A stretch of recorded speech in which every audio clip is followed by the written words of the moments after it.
So us as healers, us as light workers, dark workers, spiritualists, knowledge seekers, adepts, things like that, we're here to kind of make that shift into the world, so that you're gonna attract all these type of people who are essentially missing something that you have. And whether these people are in your life for a minute or whether they're in your life forever, nobody's gonna leave your presence without being changed and shifted in some type of way. So the problem lies is when we get into these interpersonal relationships, in our intimate relationships. I feel that there's not enough balance. We go out into the world, we do our content, we have our clients, we do all this healing work, and then we go home.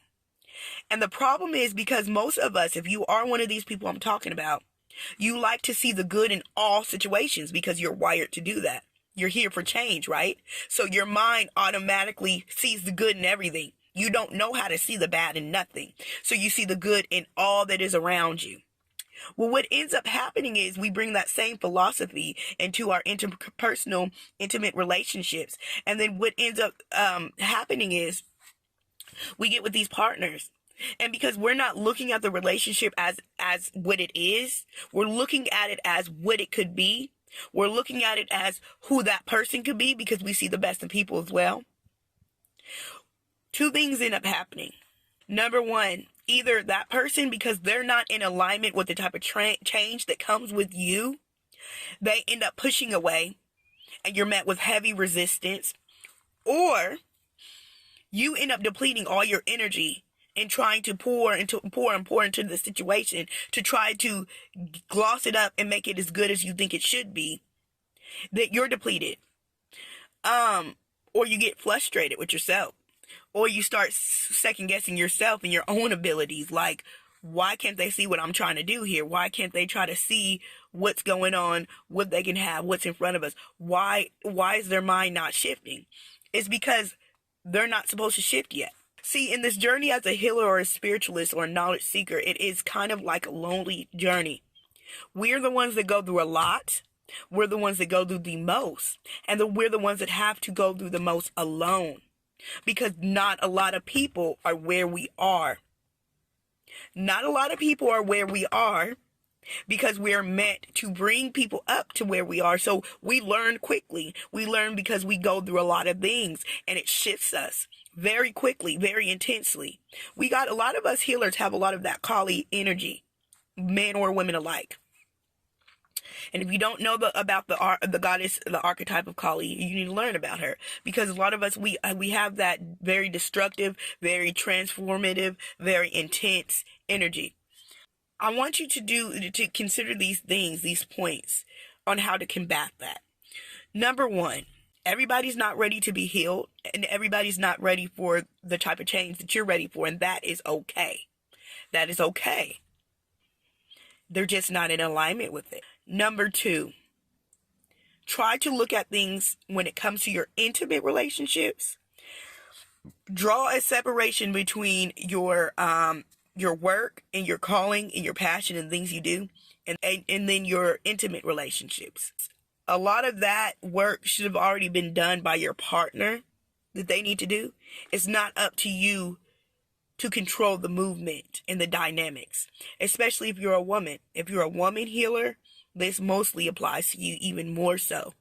Number three, it is okay for you to wait till the universe aligns you with a partner that you are more equally yoked to.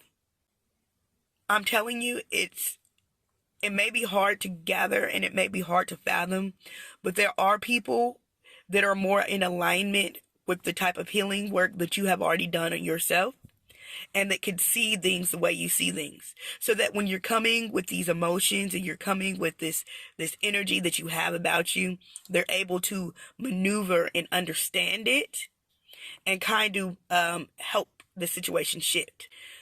You too deserve somebody that is also able to pour into you, feed you with spiritual knowledge and understanding, and grow.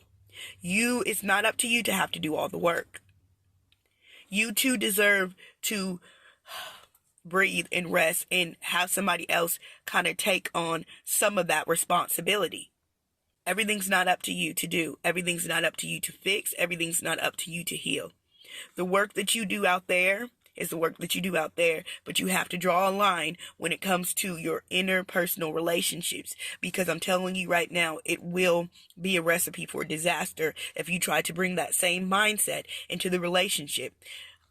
It will cause resentment if they're not ready for that type of change, and it will cause you to be energetically depleted. Now you can't even focus on your work. Now you're frustrated. Now you can't think straight. Now your head's not right because you want them to get it so bad and they're not getting it. It's because it's not meant for them to get. But just as it wasn't meant for them to get yet, there's somebody out there who will get it. And when that time comes, y'all's energies are going to come together, and instead of one person being depleted and the other one getting fed but not really letting themselves be fully submerged with what's going on, and so it's this tug of war.